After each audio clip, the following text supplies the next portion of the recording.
Hi friends, welcome back to our channel. ನಾನು ತುಂಬ ದಿನದಿಂದ ಮಿನಿ ಬ್ಲಾಗ್ಸನ್ನ ಮಾಡ್ತಿಲ್ಲ.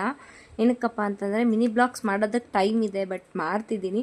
ಅಪ್ಲೋಡ್ ಮಾಡೋಕ್ಕೆ ನಮ್ಮೂರಲ್ಲಂತೂ ನೆಟ್ವರ್ಕೇ ಸಿಗೋಲ್ಲ. ಅಪ್ಲೋಡ್ ಮಾಡಿಸಿದ್ರೆ 3 ಡೇಸ್ ತೊಗೊಳುತ್ತೆ. ಅದಕ್ಕೋಸ್ಕರ ಸ್ವಲ್ಪ ಕಮ್ಮಿ ಮಾಡ್ತೀನಿ. ಈ ವಿಡಿಯೋನು ಯಾವಾಗ ಅಪ್ಲೋಡ್ ಆಗುತ್ತೋ ನನಗೆ ಗೊತ್ತಿಲ್ಲ. ನಾವು ಇವತ್ತು ನನ್ನ ಮಗ ಹಾಗೆ ನಮ್ಮ ಚಿಕ್ಕ ಮಗ ಹಾಗೆ ನಮ್ಮ ತಾತವರು ಅಮರಾಪುರಕ್ಕೆ ಹೊರಟಿದ್ವಿ. ನೋಡಿ, ಅಮರಾಪುರಕ್ಕೆ ಏನಕ್ಕಪ್ಪ ಬಂದ್ವಿ ಅಂತಾರೆ, ವೀಡಿಯೋ ನೋಡ್ತಾ ಇರಿ, ಹಾಗೆ ಹೇಳ್ತೀನಿ. ನೋಡಿ, ಇದು ಅಮರಾಪುರ ಬಸ್ ಸ್ಟಾಪು.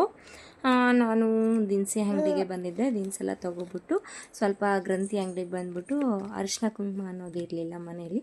ಅದಕ್ಕೋಸ್ಕರ ಅರಿಶಿನ ಕುಂಕುಮ ಎಲ್ಲ ತೊಗೊಂಡು ನನ್ನ ಪಾಪುಗೆ 5 ಮಂತ್ಸಲ್ಲೇ ಹೇರ್ ಕಟ್ ಮಾಡಿಸಿದ್ವಿ. ಅಂದರೆ ಮುಡಿ ಕೊಟ್ಟಿದ್ವಿ 3 ಸಲ. ಸೊ ನೆಕ್ಸ್ಟ್ ಬೋಡ ಮಾಡಿಸೋಣ 9 ಮಂತ್ಸಲ್ಲಿ. ಇನ್ನೇನು ಈ 19 ಬಂದರೆ 10 ಮಂತ್ಸಿಗೆ ಬೀಳುತ್ತೆ ಅಂತ ಹೇಳಿಬಿಟ್ಟು ಬೋಡ ಮಾಡಿಸೋಣ ಅಂತ ಹೇಳ್ಬಿಟ್ಟು ಕರ್ಕೊಂಡು ಹೋದ್ವಿ. ಹಾಗೆ ನನ್ನ ದೊಡ್ಡ ಮಗನ ಸ್ಕೂಲಿಗೆ ಸೇರಿಸಿದ್ದೀವಲ್ಲ, ಸೊ ಕಟಿಂಗ್ ಶಾರ್ಟಲ್ಲಿ ಮಾಡಿಸೋಣ ಅಂತ ಹೇಳ್ಬಿಟ್ಟು ಕರ್ಕೊಂಡೋಗಿ. ನೋಡಿ, ಇದು YSR ಸರ್ಕಿಲಿಂದ ಶಿರಾ ರೋಡ್ಗೆ ಹೋಗೋ ಇದರಲ್ಲಿ MH ಸಲೂನ್ ಅನ್ನೋ ಕಟಿಂಗ್ ಶಾಪ್ ಇದೆ. ತುಂಬಾ ಚೆನ್ನಾಗಿ ಮಾಡ್ತಾರೆ. ಮಕ್ಳಿಗೂ ಅಷ್ಟೇ ತುಂಬ ಆಟ ಆಡಿಸ್ಕೊಂಡು ಫನ್ನಿ ಮಾಡಿಕೊಂಡು ಮಾಡಿಸ್ತಾರೆ. ನೋಡಿ, ನನ್ನ ದೊಡ್ಡ ಮಗಂದು ಹೇರ್ ಕಟ್ ಆಯಿತು. ಹಾಗೆ ನನ್ನ ಚಿಕ್ಕ ಮಗನ ನೋಡಿ ಬೋಡ ಮಾಡಿಸ್ಬಿಟ್ಟಿದ್ದೀವಿ.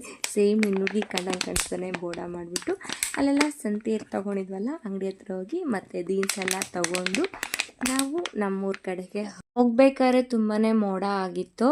ಮಳೆ ಎಲ್ಲಿ ಬರುತ್ತೋ ಅಂತ ಅಂದ್ಕೊಂಡಿದ್ವಿ. ಬಟ್ ನಮ್ಮ ಅದೃಷ್ಟಕ್ಕೆ ನಾವು ಹೋಗಿ ಒಂದು ಸ್ವಲ್ಪ ಹೊತ್ತಿಗೆ ಮಳೆ ಅನ್ನೋದು ಸ್ಟಾರ್ಟ್ ಆಯಿತು. ಯಾರ್ಯಾರ ಊರಲ್ಲಿ ಮಳೆ ಬರ್ತಿದೆ ಅಂತ ಹೇಳ್ಬಿಟ್ಟು ಕಾಮೆಂಟ್ ಮೂಲಕ ಕಾಮೆಂಟ್ ಮಾಡಿ. ಹಾಗೆ ನನ್ನ ವಿಡಿಯೋ ನೋಡೋರು ದಯವಿಟ್ಟು ಲೈಕ್ ಮಾಡಿ, ಹಾಗೆ ಶೇರ್ ಮಾಡಿ. ಥ್ಯಾಂಕ್ ಯು ನನ್ನ ವಿಡಿಯೋ ನೋಡೋರಿಗೆಲ್ಲ.